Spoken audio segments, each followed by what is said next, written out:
Então, na pergunta que eu... Pergunta, né? Questionamento e tal e tudo mais, o Aldo respondeu parte dele já, mas de qualquer forma eu vou colocar e aí a gente vai...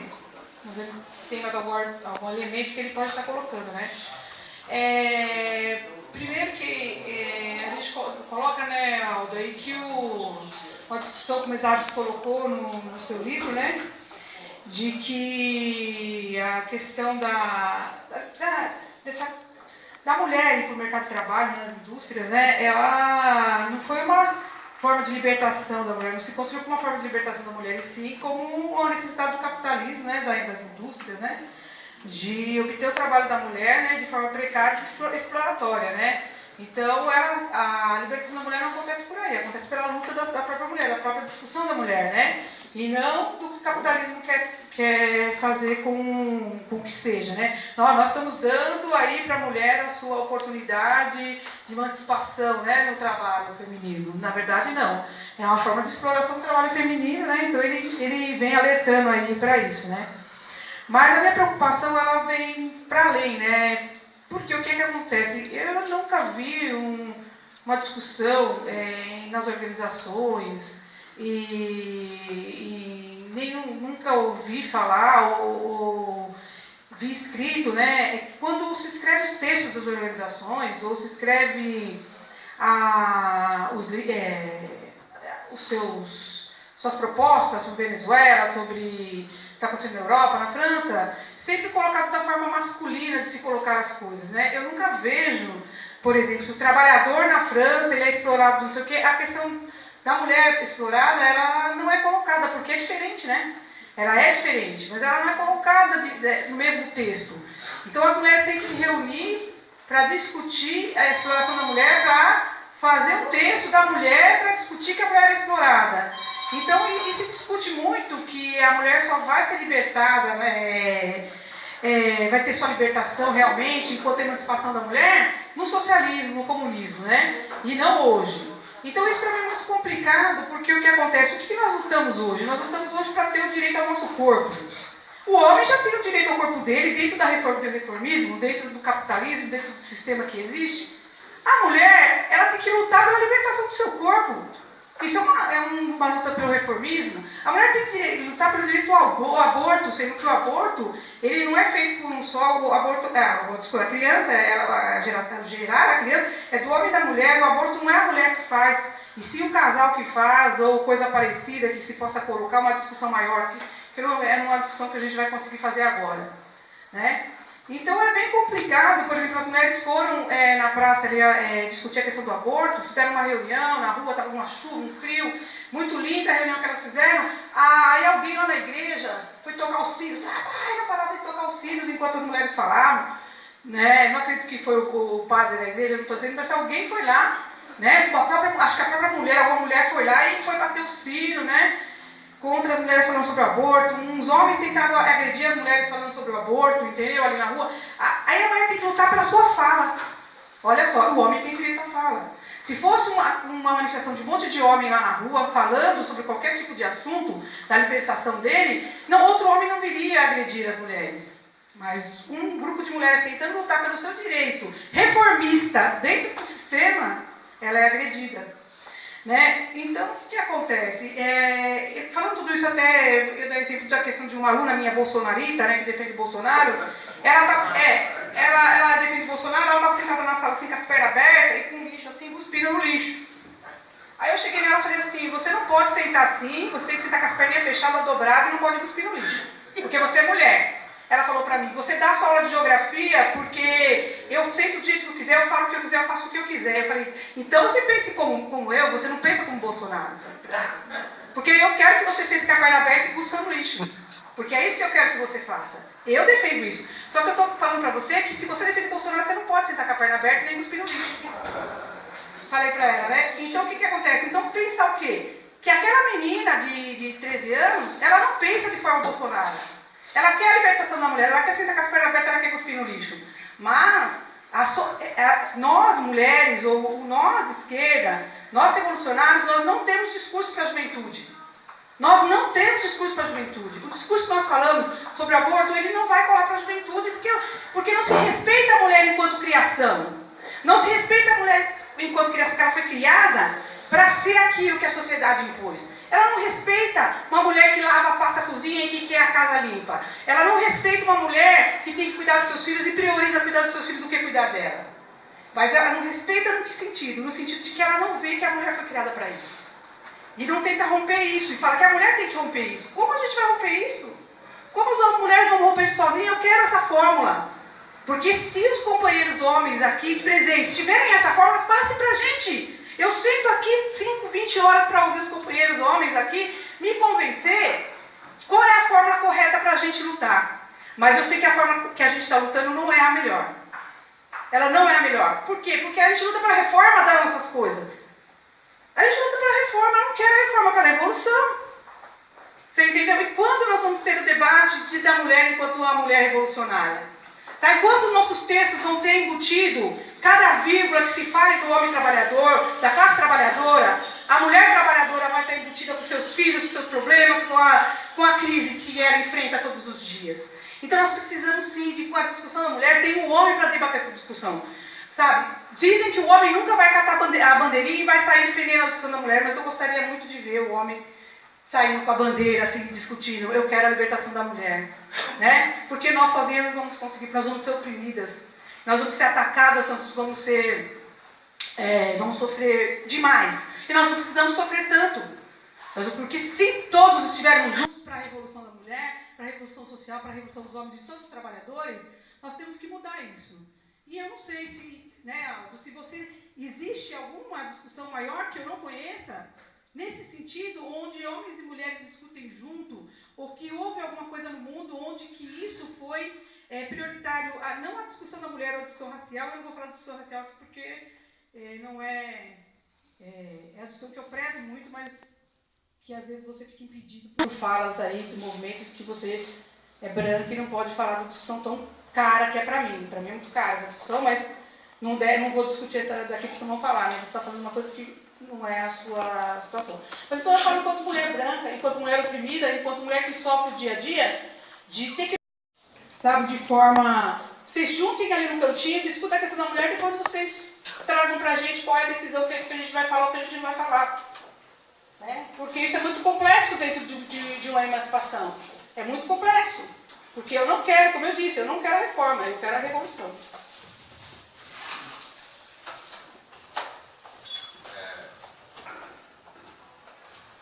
Jefferson, depois sou eu.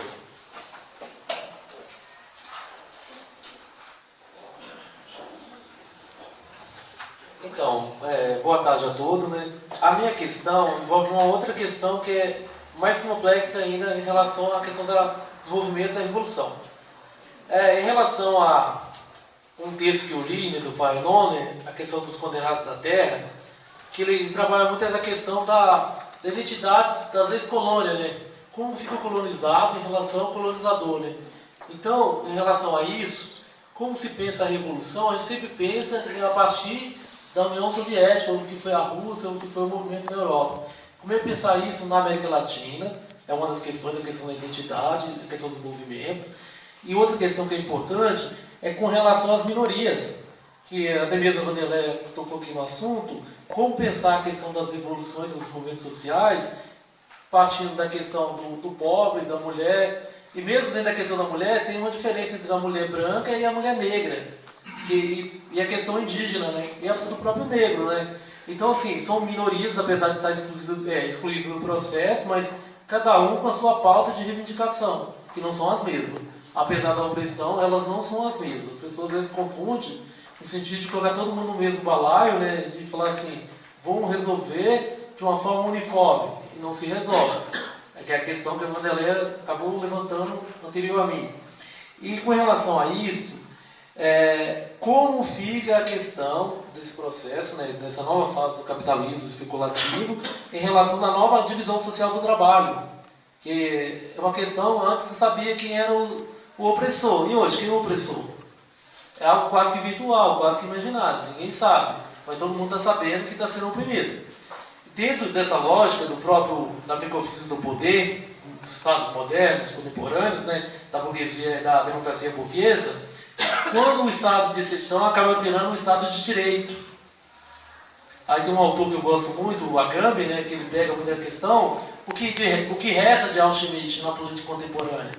Dentro dessa questão, tratar a questão das revoluções na própria América Latina. Como fica essa questão? A questão da identidade, a questão das minorias e a questão do estado de exceção em relação ao estado de direito, né?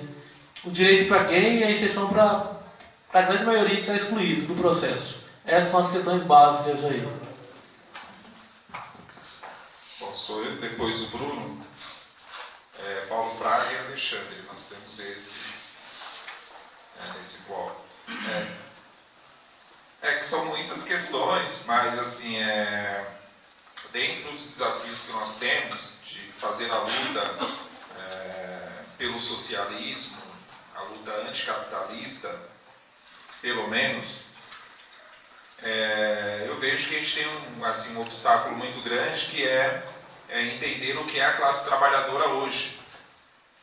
Se existe proletário hoje no mundo, e assim, qual o perfil da classe trabalhadora hoje do proletário nacional, no nosso caso aqui Brasil, da América e do mundo.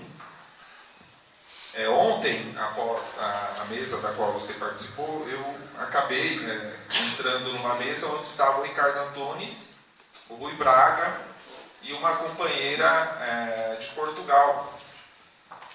Oi? Daquele ali, né?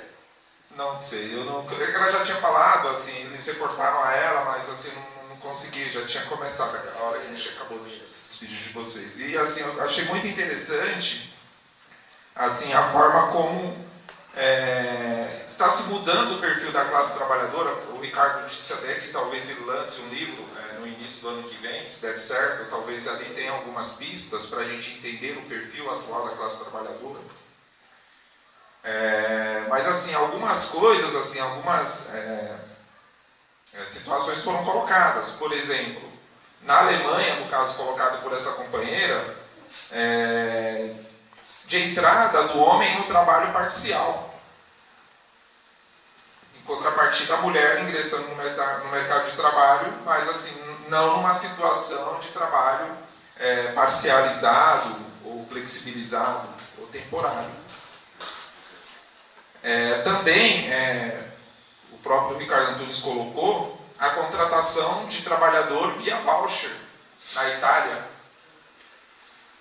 E aí, assim, ao meu ver, se assemelha à contratação de serviço via Groupon. Poderia ser isso. Também, hoje, coisa que existe aqui, a contratação via aplicativo, onde você tem uma relação direta com o prestador do serviço, só que a mais-valia não fica com o cara que está prestando o serviço, com a trabalhadora ou o trabalhador, e sim com o aplicativo. Então, assim, são situações, assim, nuances, mudanças que estão ocorrendo no seio da classe trabalhadora. Não é que a classe trabalhadora tenha deixado de existir, mas, assim, muito pelo contrário, ela está crescendo porque também há uma expansão da proletarização da classe média. Também está ocorrendo isso com empobrecimento, mas assim, são situações que a gente precisa entender porque, por exemplo, na Europa, no mundo, está crescendo um descrédito em relação ao fazer a luta de modo tradicional, como sempre foi feita. Inclusive a luta sindical. A desfiliação sindical que está ocorrendo hoje no Brasil de forma grande, inclusive aqui na Subsede a gente tem visto no sindicato dos professores, mas não apenas, em todos os sindicatos, ela também é grande na Europa, é grande em outros países, na Inglaterra. Então, assim, há uma contestação muito grande ao fazer a luta, né, de modo coletivo. Então, e ao meu ver, assim, isso também se agrava com o aprofundamento da crise de alternativas. Então eu gostaria assim, que o Aldo falasse um pouco assim, de como ele vê isso, se é isso mesmo, né? E assim, também falasse um pouco da crise de alternativas, né? Socialistas, que ao meu ver aí juntando tudo aí, são assim, situações aí que a gente vai lidar no próximo período e a gente precisa superar, e a forma tradicional de se fazer a luta, ao meu ver, assim, é questionada. Você até consegue fazer, mas assim, sempre você vai fazer ela de modo limitado, assim, você não vai conseguir expandi-la. E também da questão das mulheres na Argentina, eu penso que seria interessante, porque assim, lá tem um movimento, eu já ouvi você dizer que é grande lá, seria interessante você falar sobre isso. Bruno. Depois Paulo Fraga e por último Alexandre.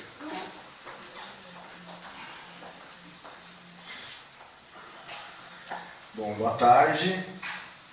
Fiz uma perguntinha aqui.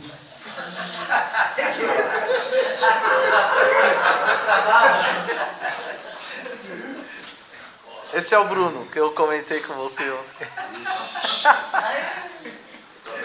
Tô até com medo aqui. Desenrolou com o PG, vai. Olha a pergunta. Bom, queria perguntar o seguinte. Você comentou assim das mudanças que tiveram no contexto histórico do período da Revolução Russa, né? E atualmente, e é evidente que mudou muita coisa de lá para cá, né?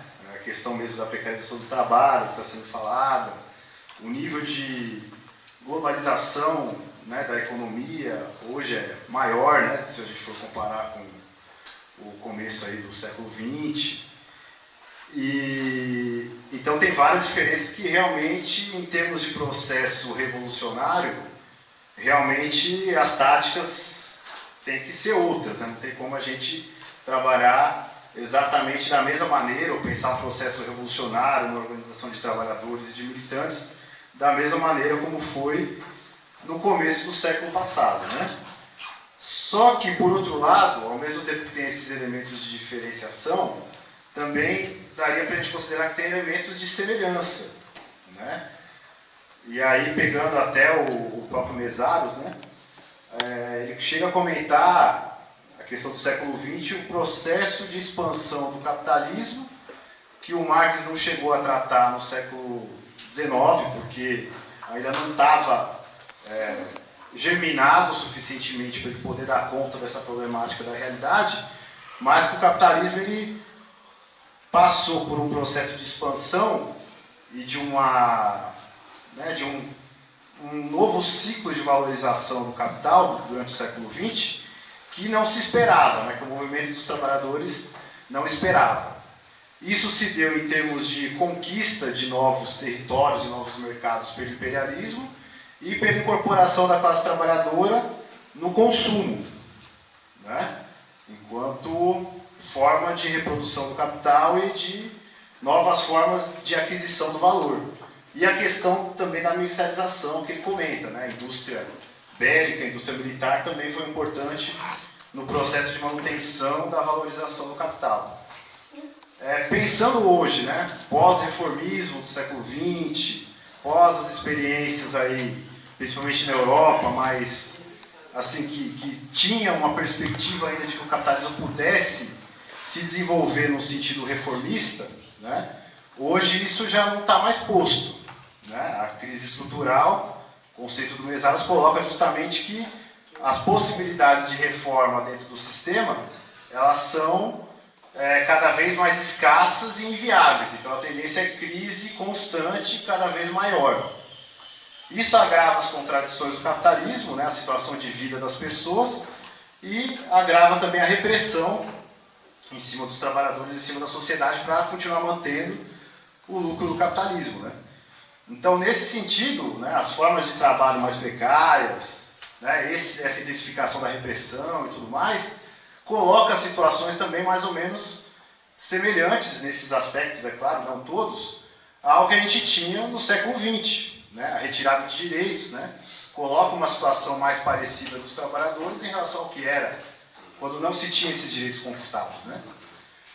Então, nesse sentido, pensando em termos de processo revolucionário, né, a minha pergunta é a seguinte: qual que, em termos de organização dos trabalhadores, né? É claro que o Partido Revolucionário tradicional, leninista, bolchevique, hoje, mais do que nunca, não é capaz de fazer uma revolução sozinho, né? Mas isso significa que ele se torna desnecessário ou inútil no processo? Ou será que há ainda a importância de uma forma de organização, né, leninista ou centralizada, dependendo, na medida que o processo de intensificação da exploração e da repressão do capitalismo vai se agravando, né?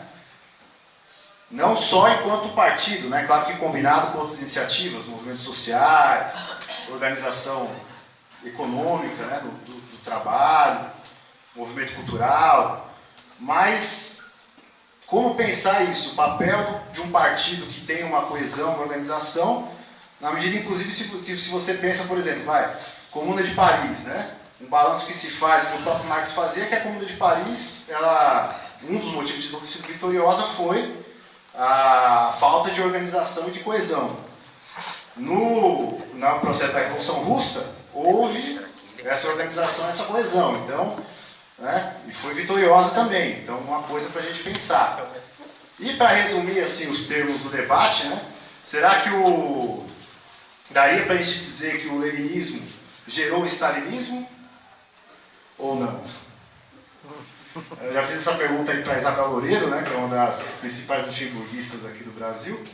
Aí eu queria ouvir a sua resposta também. Obrigado. Viu? Paulo Fraga, por último, Alexandre.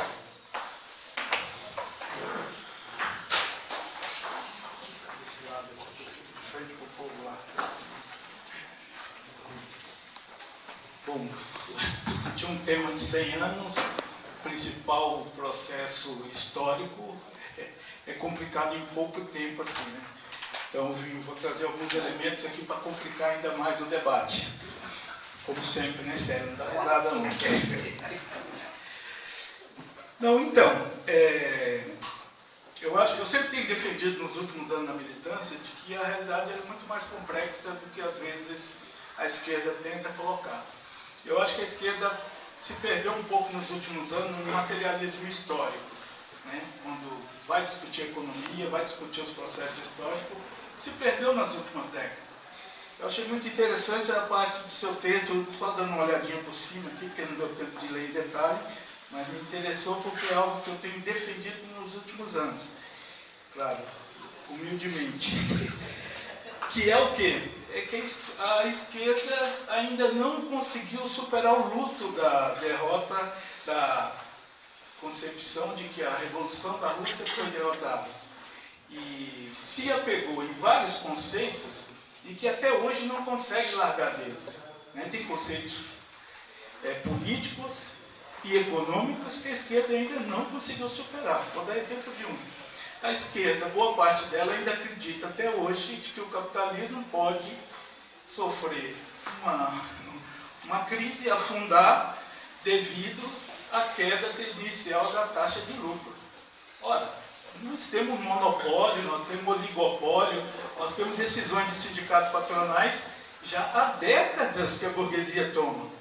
Então, acreditar de que o capitalismo vai se afundar por causa de uma queda tendencial da taxa de lucro é uma concepção altamente ultrapassada, inconcebível. Não cabe no raciocínio lógico. Mas se apegou a isso e tem setores hoje da esquerda que ainda defende teoricamente até hoje que o capitalismo vai afundar porque existe competição entre as empresas. No Brasil basta a gente ver, antes a gente tinha 4 empresas montadoras, hoje nós temos 24 montadoras, o preço do carro é um dos mais caros possível e o preço é combinado na Fiesp, na Anfávia. O brasileiro paga um dos maiores preços do automóvel, isso é decidido no sindicato patronal. Então acreditar de que uma montadora vai falir porque não vai conseguir concorrer com preço é uma ilusão. Outra coisa é o seguinte, a concepção histórica também economicamente. Comemorando esses 100 anos agora, tem algumas concepções que a esquerda precisa tirar algumas lições. Uma é essa, de que a história não vai se repetir da mesma forma que foi no passado.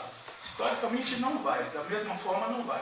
Mas ainda se acredita muito nisso.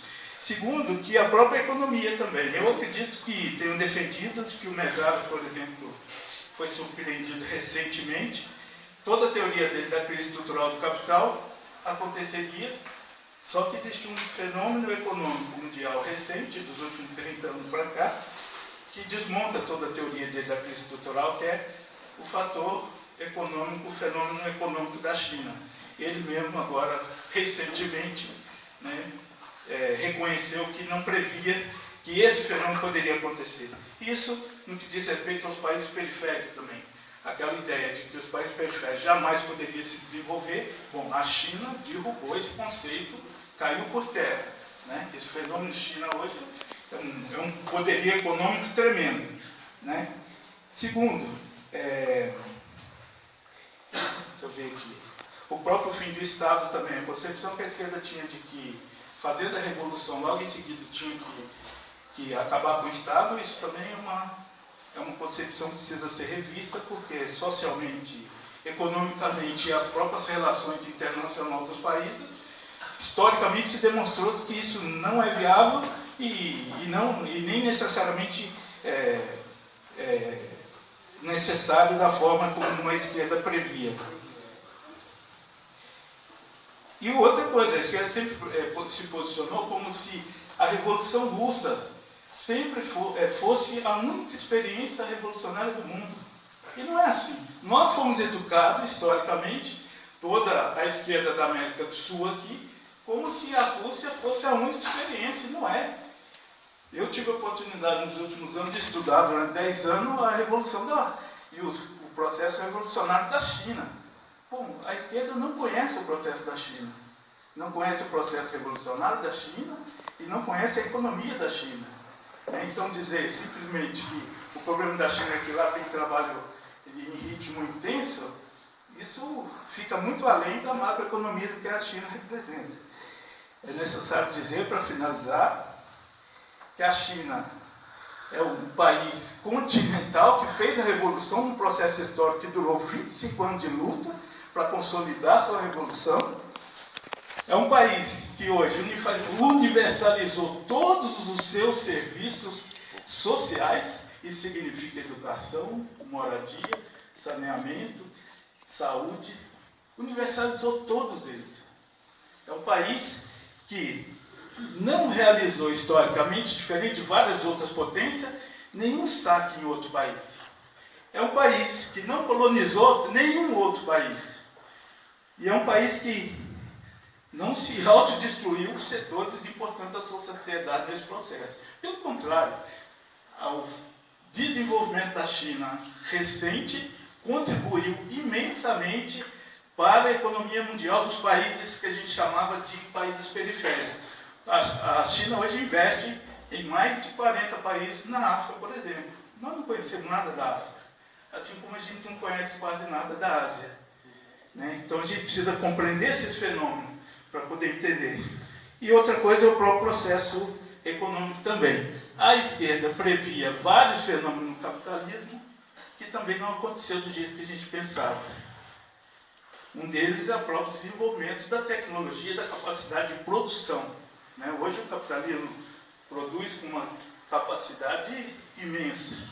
Né? Isso também a esquerda, toda a previsão que se fez que o capitalismo ia ser cada vez mais caminho à barbárie, também não se confirmou. Né? A realidade é mais complexa. Né?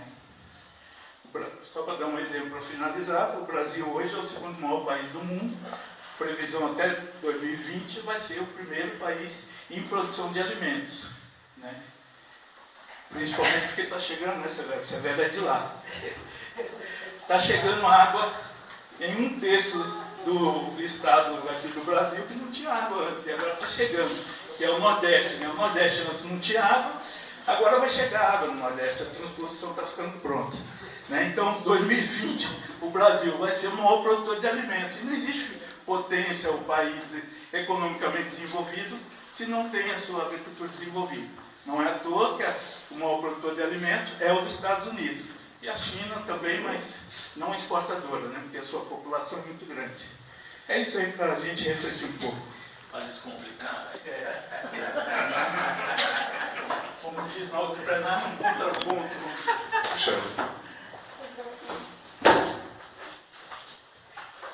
Não, então, eu queria fazer um bloco de perguntas aqui, em torno um pouco do que o Bruno havia colocado antes, que remete à questão da organização. Porque nós estamos fazendo todo esse debate aqui, também tem a finalidade, de alguma maneira, né, pensar como que a gente pode, sem, vamos dizer, cair nos mesmos problemas que a gente encontra ao tentarmos pensar as organizações políticas atualmente existentes, mas também sem acreditar que simplesmente o movimento, pelas suas próprias demandas, das suas próprias demandas específicas, conseguirá por si só construir um projeto alternativo de sociedade. Então, assim, é um dilema. Acho que a gente precisa entender essa dificuldade, porque não é à toa que as organizações políticas existem. Elas existem porque, de alguma maneira, elas respondem a alguns aspectos da realidade. Então, e simplesmente só o movimento não consegue responder a esses aspectos. Então, por exemplo, a gente vê que o movimento, às vezes, ele tem um ascenso, constrói organizações, consciência, etc, mas também depois a gente vê que muitas vezes retrocede disso, né? Então, as organizações teriam, em tese, a finalidade de conter ou segurar esse retrocesso, impedir que o retrocesso ocorra e conseguir dar um outro salto, um outro patamar no momento seguinte, um processo cumulativo.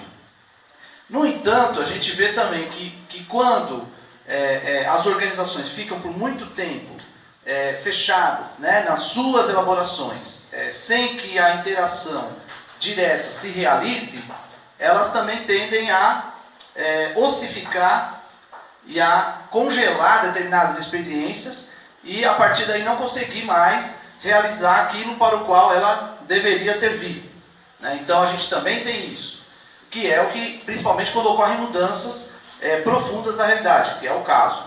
Então, assim, a gente vive esse problema. Acho que a gente tem que problematizar nesses termos, né? Nós vivemos essa dificuldade e não é só aqui, é no mundo inteiro. Então, a gente precisa discutir uma forma, né, ou não há um segredo também, mas como que a gente pode ter alguma forma de que sirva de fato para, por um lado, manter algum acúmulo, né, mas nesse momento onde houve várias mudanças profundas, tenha também a condição de problematizar e também se deixar influenciar pelas novas tendências.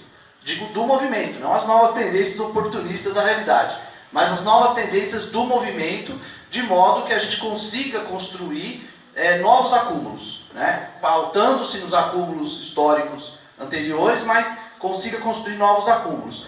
E, óbvio não, né? Mas eu pelo menos penso assim, conforme o movimento da realidade, juntamente com o movimento subjetivo, da discussão, da elaboração, das experiências, forem construindo novos acúmulos, deverá e poderá estar presente a necessidade, sim, disso que falou Bruno, de organizações revolucionárias com condições de, em determinado momento, encabeçar o processo de tomada do poder. Porque para tomar o poder, é um fato, todas as revoluções que houve a tomada do poder, é muito importante a coesão, é muito importante a centralização. Então, assim, os processos de derrubada de governo, de tomada de poder, muitas vezes estão atrelados a isso. Se nós formos pegar as direções que conseguiram efetivamente, é muito difícil pensar na tomada do poder naquele momento. Agora, o problema é que o processo revolucionário não se resume a isso, né? Ele tem um antes, no momento que nós estamos esse ano é extremamente problemático, e tem um depois também. Tem um depois. Então, como essa é uma dialética complexa de trabalhar, mas eu acho que eu gostaria de remeter a isso, e também a questão de como conviver com as divergências, né? Como trabalhar as divergências, em termos das organizações e mesmo do movimento.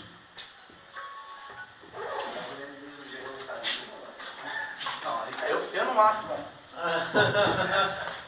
Voy a tratar de começar talvez pelas últimas questões, porque não temos demasiado tempo depois e você tem que seguir construindo algo, então se puedo ajudar com alguma ideia a essa questão. A primeira questão é sobre o sujeito social e político da revolução, não? Do processo de cambio. Eu acredito que há um processo de conformação do novo proletariado, digamos assim, que vai ter formas diversas. É certo o que disse o camarada, em alguns aspectos o novo proletariado vai se encontrar em alguns aspectos em uma situação semelhante à do proletariado no início da Revolução Industrial ou nos inícios do século XIX, sem organizações, com os direitos laborais em contra, com a necessidade de redefinir como organizar-se, como construir organizações sociais e políticas e culturais de diversos tipos. Um proletariado que não vai ser somente definido pela relação do trabalho assalariado. Muitos trabalhadores no mundo não têm uma relação estritamente salarial, mas são explorados, direta ou indiretamente, e são parte do novo proletariado. Do novo proletariado são parte nos países do mundo atrasado, nosso continente, as mulheres das camadas populares que não trabalham, são parte ou não são parte do proletariado? Para mim são parte do proletariado, senão não são nada. Que são? E nos movimentos sociais da Argentina foram o sostén principal do principal movimento social que enfrentou o neoliberalismo, que tirou abaixo os governos neoliberais na crise de 2001-2002. Todos os movimentos piqueteiros de trabalhadores ocupados, a maioria das activistas principais que sostenían el movimiento eran mujeres y la mayoría de ellas no eran trabajadoras asalariadas. Para mí es indudable que son parte de la clase trabajadora, entendida en un sentido amplio, ¿no? Mas yo agrego a eso, sumo un fato más. Nas condições actuais do antagonismo social, em que o capital, as expressões da opressão, da exploração e da opressão do capital afetam de muitas diversas formas a diversas camadas da população social, esse antagonismo se revela, tem consequências na conformação dos agentes sociais e dos sujeitos colectivos políticos que se conforman. Para mí, nos años próximos, é inconcebível pensar os processos revolucionários na América Latina, ou na América Latina no sentido geral, incluindo a América Central, sin incorporar o aporte qualitativo e não só quantitativo dos povos originários da América Latina, as comunidades indígenas, etc. No, eso es claro ya desde hace muchos años en países como Bolivia o como Perú o como Ecuador, mas es también cierto en México. Y es cierto en un país que cría que no tenía poblaciones originales como es Argentina. Los argentinos fuimos convencidos de que descendemos dos barcos e de ninguém mais, e uma das principais lutas actuais de confrontação com as formas actuais de apropiação da terra e de explotação por disposição é a luta das comunidades dos mapuches na Patagônia. Os mapuches são agredidos na Patagônia Argentina e no sul chileno pelas grandes corporações que quieren quitar los pocos tierras que tienen y están convertidos en un punto central de confrontación del sistema. Y así de seguido, yo pienso que la idea que fue asumida como valor universal, de que só o proletariado, o industrial, ver las relaciones estructurales con el capital na fábrica do século XIX, tinha uma particularidade tal que lo convertía, por una serie de razones, no único sujeto universal capaz de plantear un objetivo de emancipación de la humanidad, es incorrecto, es limitado. Ese sujeto portador de una transformación universal es también resultado de una construcción. En ese sentido, en América Latina, un desafío es ayudar, contribuir en la práctica, en la lucha, pero también en la lucha política, en la lucha ideológica, a que a convergencia das distintas particularidades e identidades, alguém falou de las identidades dos povos originarios que son distintos, no son los mismos os intereses, ni los valores culturales, ni los mecanismos de organización dos povos originarios en los que se asenta el zapatismo de lo que pueden tener las comunidades campesinas e indígenas en Bolivia, que tienen otra tradición política y cultural, pero las dos son valiosas y las dos han demostrado en las últimas décadas que son fuerzas anticapitalistas vivas y activas, que pueden ayudar y provocar a que el mismo movimiento obrero organizado se sacuda las ataduras burocráticas o anquilosamientos, etc. Entonces, yo pienso que los agentes sociales y los sujetos políticos son también construcciones colectivas. No surgen solamente las relaciones de propiedad y de producción.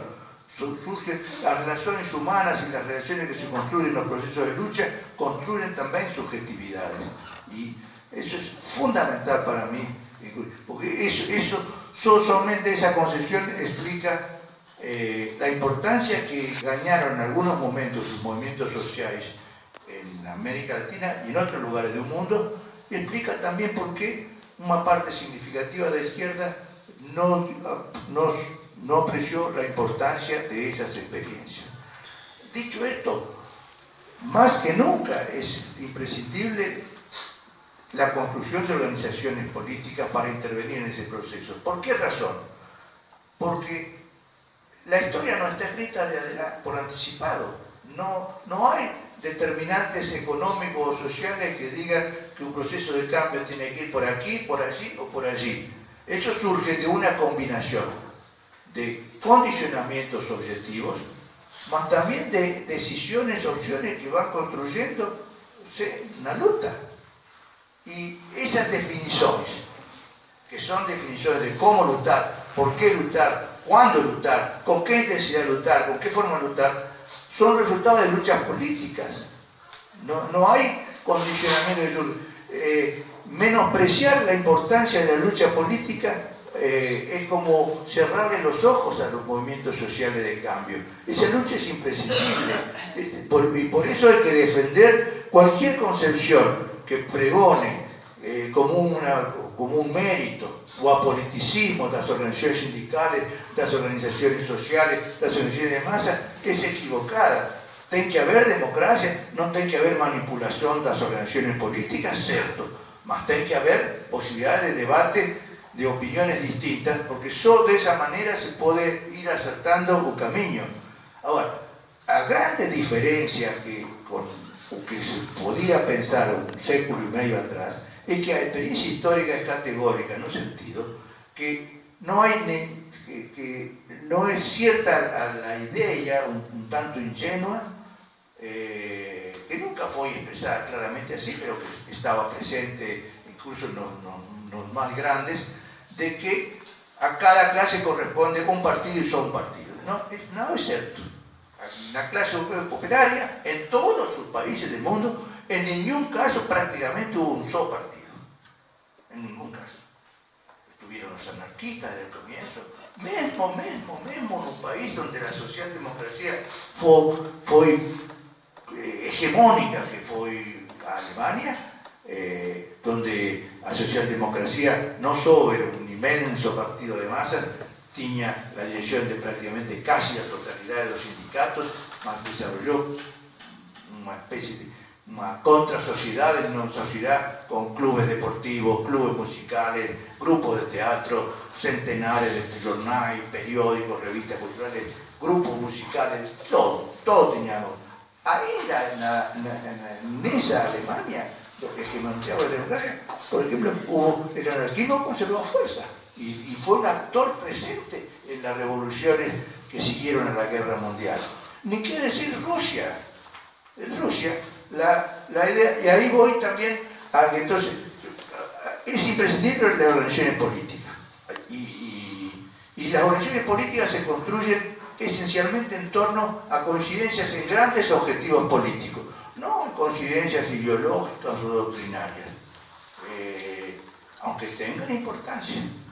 Lenin, Marx sobre todo, y Engels también, nunca pensaron y hasta polemizaron con eso, que los partidos obreros tenían que ser necesariamente marxistas.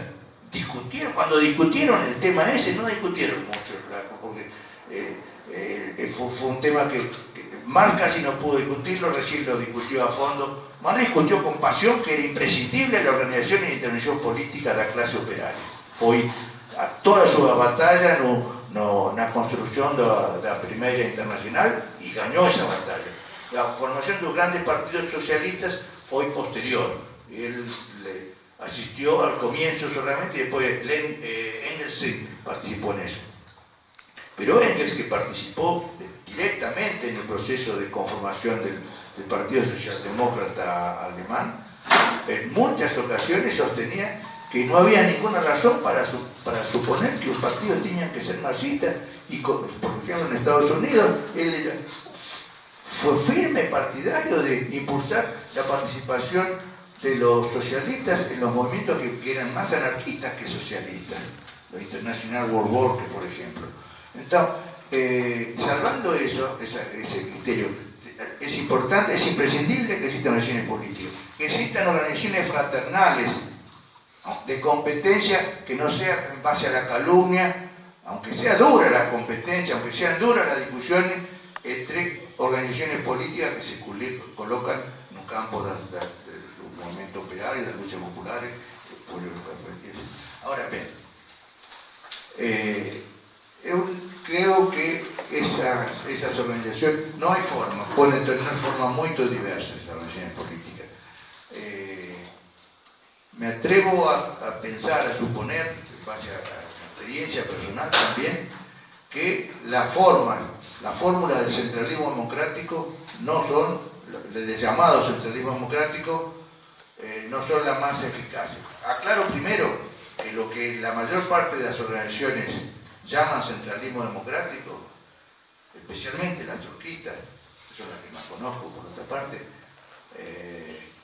poco tienen que ver con lo que fue en serio el centralismo democrático que hubo en un partido de masas como el partido bolchevique. Porque la característica principal del partido bolchevique, sobre todo cuando fue de masa, que fue cuando pudo tomar el poder, era un partido que, ¿cuál era la primera característica? Tenía una característica política. Quería hacer la revolución, quería tirar abajo al zarismo. Y decía, tenemos que construir una organización para ayudar a que los obreros y los campesinos cumplan esa tarea. La segunda característica era que tenía relaciones de masa vivas con el movimiento de masa. Entonces, el centralismo, que era un centralismo para asegurar esa relación, que ya existía.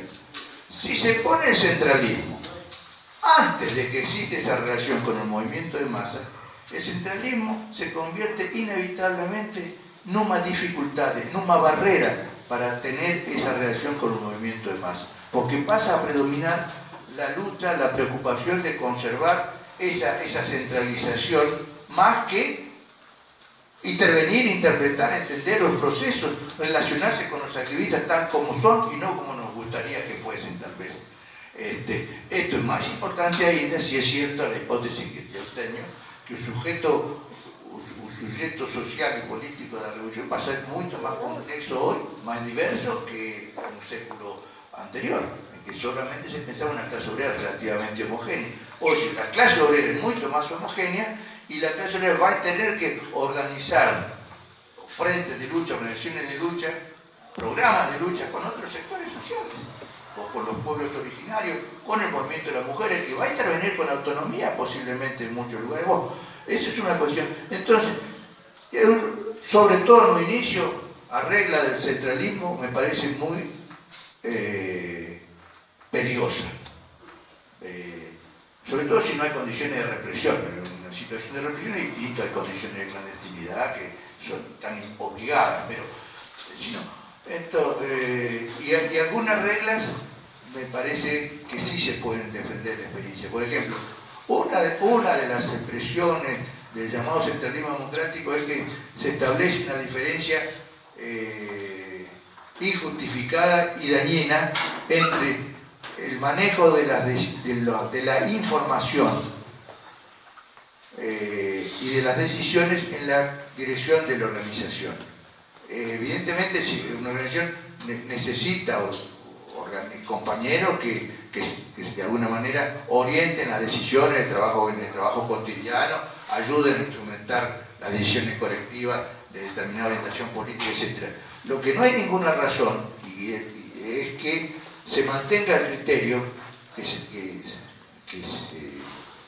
que rige la mayoría de las organizaciones que dicen ser centralistas democráticas, que es que la dirección discute determinados problemas en el marco de la dirección y en base a información y a datos y a argumentos que no son compartidos por el conjunto de la organización.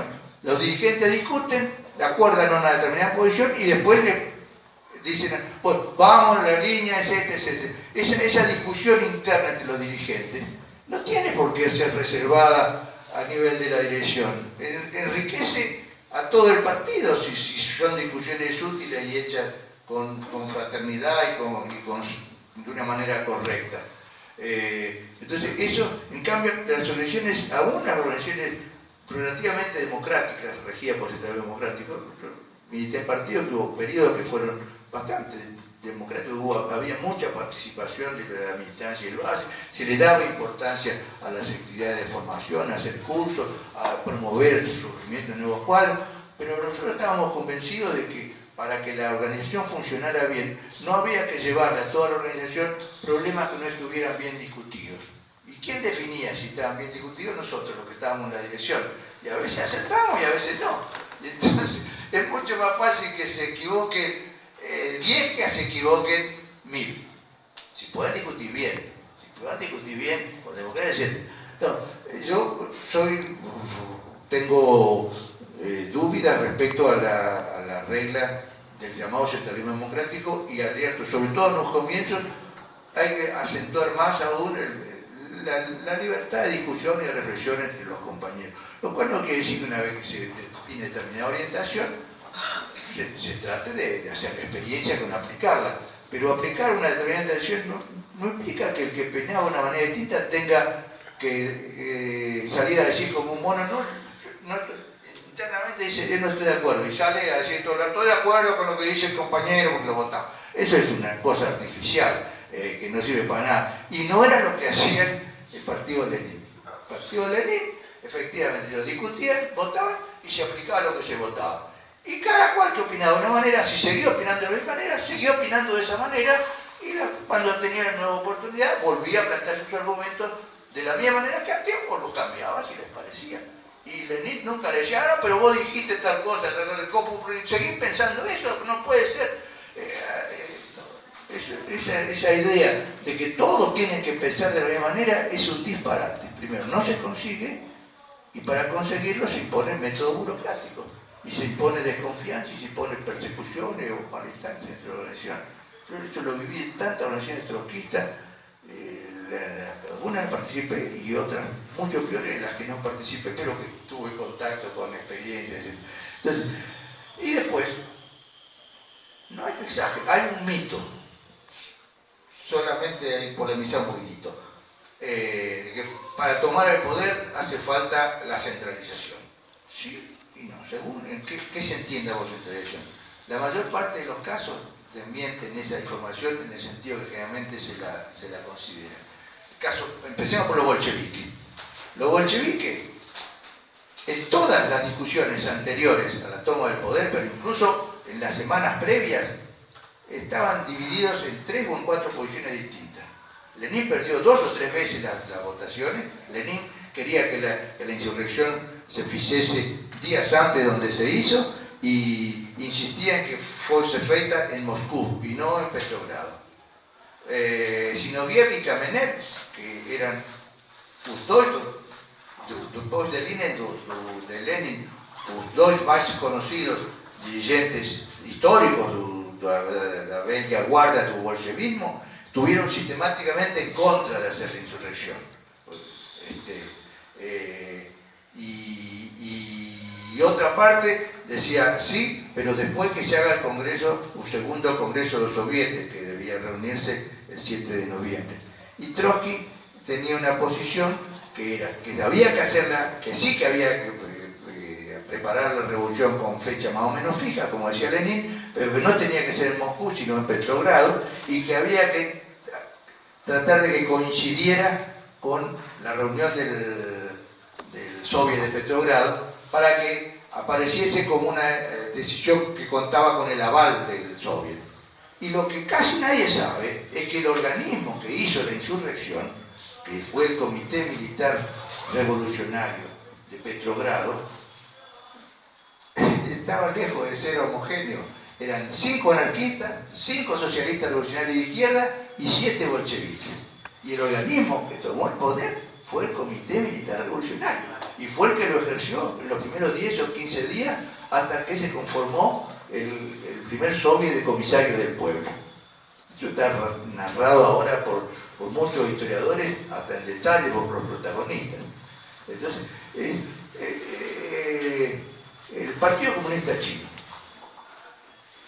tuvo muchísimas discusiones internas a lo largo y cambios en la dirección, más o menos, dejando de lado de que a los trotskistas los mataron rápido, pero después de ese periodo inicial de la represión de Chiang Kai-shek, en la misma dirección maoísta, por llamarlo en general, hubo varias veces cambios de orientación, más o más de una vez quedó en minoría. Antes, en la lucha, en el periodo de la larga marcha y después también. Entonces, pero tal vez más importante, pues, más cerca de nosotros, la Revolución Cubana era el movimiento guerrillero 26 de julio. ¿Era homogéneo? Más o menos. Primero que la tomada de poder fue un frente, que estaba constituido por el movimiento revolucionario 26 de junio, o julio, no me recuerdo, que era la fecha del asalto a Moncada, el directorio estudiantil, una fuerza fundamental en las ciudades, y el directorio revolucionario, que eran sectores medio ligados al más reformista. Y el mismo movimiento 26 de julio era un movimiento, no era un partido. Y era un movimiento con gente que opinaba bastante distinta. Eso basta leer pues, los diarios de Che Guevara o cualquier otro. Ellos tenían discusión, iban pensando el programa a medida que hacían el proceso revolucionario.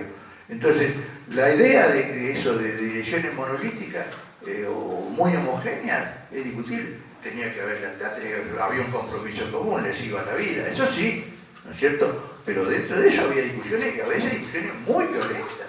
Por ejemplo, ¿qué importancia tenía el trabajo en la ciudad? ¿Qué importancia tenía un trabajo en la sierra?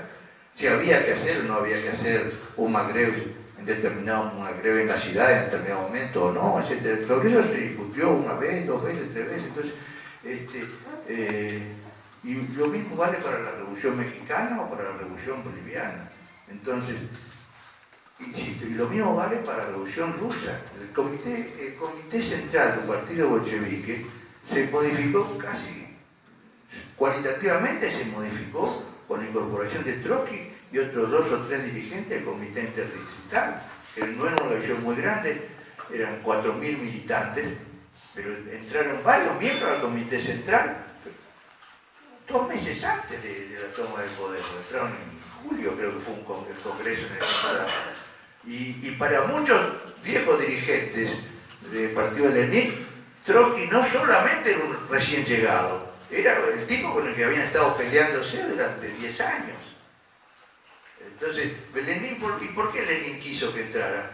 Porque vio que era un tipo que en el curso mismo proceso revolucionario tenía un acuerdo político, tenía mucha capacidad de trabajo y tenía mucho prestigio. ¿Por qué lo iba a tener fuera del partido? Era mejor tenerlo adentro que tenerlo afuera. Y Lenin se había peleado, le había dicho de todo a Trotsky. Trotsky también le había dicho de todo a Lenin. Se pusieron de acuerdo en política y trabajaban juntos para tomar el poder. Yo le doy mucho ejemplo, mucho valor a eso de valorar en primer lugar los acuerdos políticos. Las discusiones teóricas son muy importantes, las conquistas ideológicas que pueden ser como instrumentos auxiliares, ayudan a definir la línea política, pero es equivocado tratar de construir una organización en base a acuerdos teóricos generales. Las discusiones teóricas son imprescindibles, hay que desarrollarlas, hay que ayudarlas, pero son instrumentos auxiliares, porque una organización política se define para llevar adelante una determinada política. Entonces lo más importante es, claro que no se puede aceptar una orientación sin ayudar a que todos los compañeros vayan ganando formación e información en el proceso político. Por eso son importantes las escuelas políticas, las escuelas de cuadros, pero no para que una escuela de formación salgan todos pensando igual. Sobre algunas cosas habrá acuerdos y sobre otras no, y sobre otras se seguirá pensando. Por ejemplo, si yo hiciera una escuela de cuadro con el compañero, sobre China algunas cosas tendría diferencia de lo que dijo. Y bueno, lo seguimos discutiendo, qué sé yo, porque son experiencias. Y estaría completamente de acuerdo de que es un error completo y que nos cierra los ojos creer que la única revolución que hubo en el mundo y que tuvo importancia es la rusa. Él menciona con toda razón la revolución china por la importancia que tuvo y que tiene el tamaño de China, la población de China, etc.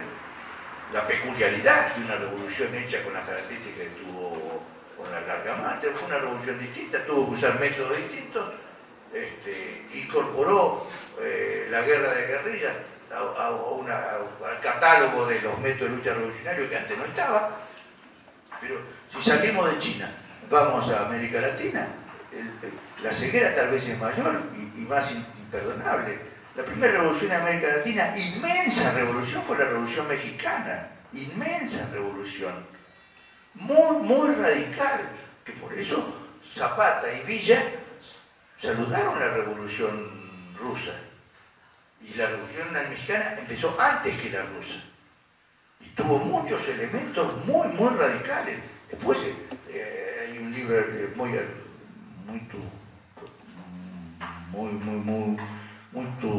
instructivo sobre la Revolución Mexicana, se llama La Revolución Congelada, ¿no? Fue una revolución que avanzó y después fue burocratizada y fijó allí. Logró repartir la tierra en gran parte de México, logró establecer derechos de las minorías, de aborígenes, etc. Pero fue una revolución colosal que se desarrolló a lo largo de varios años, que derrotó al ejército de Estados Unidos. Nadie sabe eso. Una parte de la Revolución Mexicana, el ejército del norte, cuando Norteamérica invadió México, lo derrotó militarmente. Después, para congelar la revolución, tuvieron que armar, como hicieron en el caso de Martí, una trampa, lo invitaron a una reunión y lo asesinaron allí a los dirigentes mexicanos. Entonces, hay toda esa riqueza del proceso revolucionario del cual hay que reapropiarse, ¿no? Yo ahora insisto en eso para terminar, ¿no? No hay receta para construir la organización. Lo que sí hay que reconocer de que, primero, es una tarea necesaria y hay que ir aprendiendo a hacerla. Hay que ir aprendiendo a hacerla con reglas distintas y que es muy importante, porque otra tendencia puede decir, bueno, la organización exige algunas tareas específicas. Si uno quiere hacer una organización, tiene que organizar las cosas para poder reunirse cada semana, cada 15 días, cada mes, se verá. Distribuir tareas, cómo se asegura que todos los compañeros del grupo dispongan de la misma información, qué medios de comunicación pueden desenvolverse para ponerse en comunicación con el movimiento de masas. En mi época, y a mí no se me ocurren muchas cosas más, y el periódico, yo sé que hoy el periódico seguramente no debe ser el más importante, hay otros medios que son mucho más eficientes, mejores, más difíciles también de asegurar o de saber cómo se utiliza o cómo se llega, pero bueno, eso habrá que ir haciendo la prueba. Y ojalá la puedan hacer ustedes, porque a mí me va a dar una alegría bárbara. Yo en eso probé muchas veces y muchas veces me fue mal. Aunque construí a lo largo de mi vida varias organizaciones. Que hayan fracasado muchas no quiere decir que no se puedan hacer. Marx, que era un genio, nunca logró construir un partido que durara. Entonces, ni creía que un partido tenía una relación que tenía que durar para toda la vida. Son instrumentos que sirven en determinados momentos y coyunturas. Cambian la coyuntura, los instrumentos tienen que cambiar también. Una de las reglas que a mí me gustó mucho del Frente Popular Darío Santillán era que había la concepción muy arraigada y se educaba a los militantes así, de que era un instrumento transicional, que tendría que ir cambiando a medida que se desarrollaba el proceso, cambiando porque su misma experiencia lo iba a hacer madurar, se lo iba a incorporar, porque se iba a juntar con otros. No era una organización con aspiraciones de ser la organización de la revolución, porque en eso sí no creemos de que haya una organización. Las que más importantes pueden ser más importantes en un momento por una tarea y no tan importante ni la más significativa para otras tareas. La vanguardia con la cual se construyen las organizaciones también es distinta. Y cambian los tiempos y cambian según las luchas. Hay momentos que a vanguardia puede estar en un movimiento estudiantil, hay momentos en que a vanguardia puede estar en un campesinado, hay momentos en que a vanguardia puede estar efectivamente en un movimiento sindicalmente organizado, o en otros sectores populares, como puede ser hoy en Brasil el movimiento de los intentos. Bueno, eso hay que estar atento e ir aprendiendo y ir haciendo pruebas.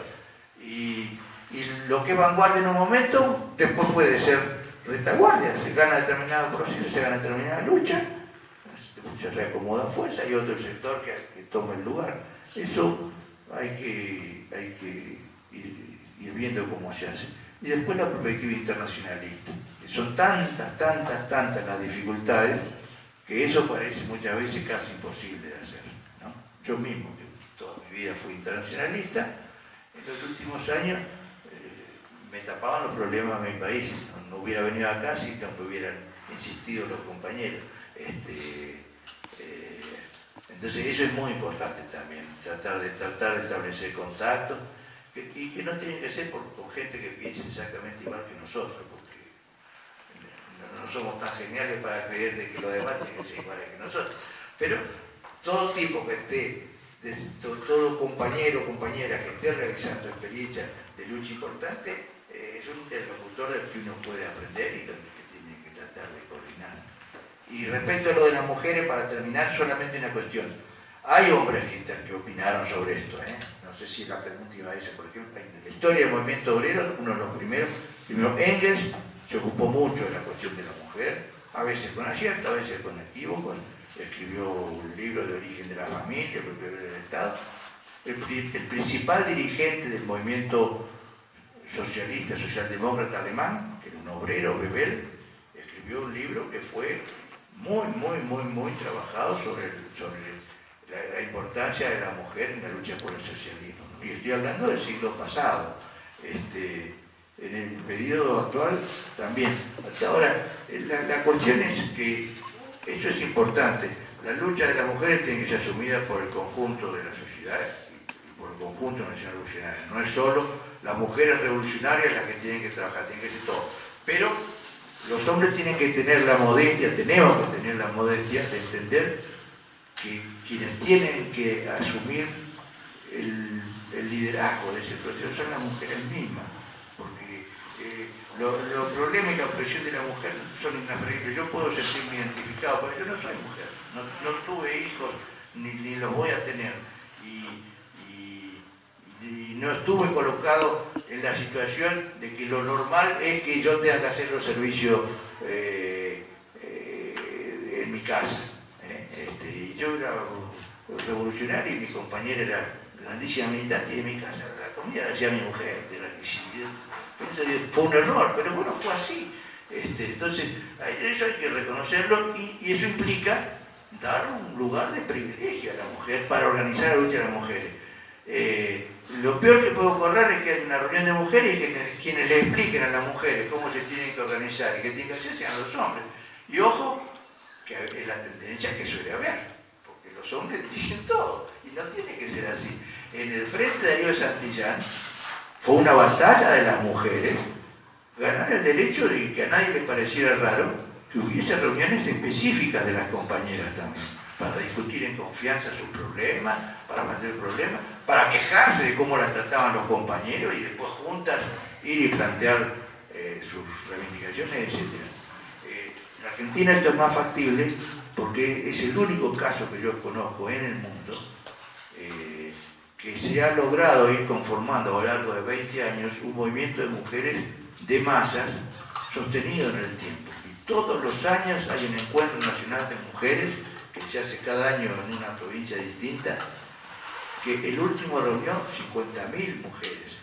Y este año calculan que se van a hacer no menos de 60 a 70.000, es decir, son movimientos de decenas de miles de compañeras de los barrios, estudiantes, sindicalistas, etcétera, que se reúnen un fin de semana largo, cada año en una provincia distinta, para discutir todos los problemas, sindicales, políticos, de violencia, de aborto, etcétera.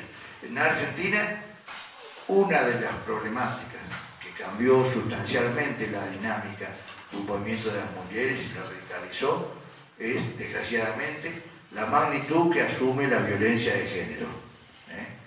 Entonces, uno de los ejes de las últimas movilizaciones fue la lucha contra el crecimiento exponencial de la violencia contra las mujeres y los asesinatos de mujeres. No sé si será un problema general de América Latina. El primer lugar que había aparecido fue México, pero en Argentina adquiere, tal vez porque se denuncie más, dimensiones preocupantes. Yo creo que no es solo porque se denuncie más, es porque como el patriarcado se siente amenazado en sus privilegios, eso ocasiona una reacción de temor y de rabia y de odio, que es lo que explica el grado de violencia que se ha desarrollado. Ahora, lo significativo es que hay una reacción masiva de las mujeres, y eso ha cambiado la característica del movimiento, porque participan en esas movilizaciones mujeres grandes, 80, 70 años, y chicas de 15, 13, 12. Entonces, ha introducido nuevos protagonistas, nuevas discusiones en las escuelas secundarias, entre las maestras, entre los padres de familia, en las mujeres de los barrios, etc. Por eso yo insisto mucho de que en la Argentina es claro que es así, y me parece que es un fenómeno válido para muchos países, uno de los movimientos más dinámicos que empieza a surgir y potencialmente muy radicales es el movimiento de las mujeres, en la cual también habrá que dar luchas políticas, va a haber opiniones distintas sobre muchas cosas, pero dadas sin paternalismo y sin creerse dueños de la verdad. Porque también aquí, desgraciadamente, tengo que decir una palabra sobre nosotros los trotskistas. Hay trotskistas que son tremendos, porque en Argentina el Partido Obrero, que es una de las relaciones más importantes, tiene una manera de relacionarse con las mujeres que sigue siendo. Ellos hicieron eso, en el último encuentro de mujeres, ¿a quién mandaron a hablar a las mujeres? Una conversación que tenía 50.000 mujeres, a Jorge Altamira, que además de ser un hombre, es el dirigente histórico del partido, y además un viejo como yo, un poquito más que yo. ¿Por qué tenían que mandar a ese? Tienen activistas mujeres que son de primera línea. ¿Para qué lo mandaron? Para demostrar que ellos son una organización proletaria que lucha por la dictadura del proletariado y no pequeños burgueses como los del PTS que adoptan el feminismo pequeño burgués. Es una cosa delirante, ¿no? Pero bueno, hay que tener presente esos errores, aunque para no cometerlos ni siquiera mucho más chiquitos. Bueno, yo termino con esto, les agradezco mucho la invitación y ojalá les sirva para el futuro. Yo Yo espero que la discusión sobre el texto de la Revolución Rusa pueda seguir. Yo voy a seguir trabajando sobre el tema, voy a tratar de escribir algo más completo, incluyendo del fin. Si hay observaciones, críticas o cosas que me quieran acercar, magnífico. El libro sobre Marx está escrito para que sirva para la tarea de formación de los compañeros. No es un libro doctrinario, es un libro que se puede entender y trata de mostrar de que Marx no fue nunca un doctrinario, era un tipo teórico serio, escribió cosas que son difíciles de entender, pero era un tipo que trabajaba para que los obreros y las obreras recuperasen el control de capacidades de lucha para cambiar el mundo. Toda su vida estuvo dirigida por eso, entonces ojalá si le sirva también eso.